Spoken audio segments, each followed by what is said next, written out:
it's Gina with WTI. I love it when I find a lipstick that is moisturizing, beautiful, and luscious. I got this lipstick from Nude Envie. It's the color Naked, which is a peachy gold tone with some really beautiful pearly sheen to it. It's so hydrating for my lips. I love that because I am in my mid-40s. Anytime I have a lipstick that dries my lips out, it makes them look older and like they're losing collagen. So I love that about this lipstick. It makes them look full and plump, but not overdone because it's this beautiful nude color. This has shea butter, vitamin E, and jojoba oils in it, and is paraben-free. There's no scent, and something I particularly appreciated is that it is gluten-free.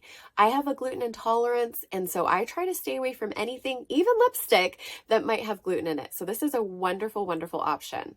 With all the different shades of lipsticks that Nude Envie offers, you're sure to find the one or maybe several that are perfect for you. I just think they're awesome, and that's my point of view.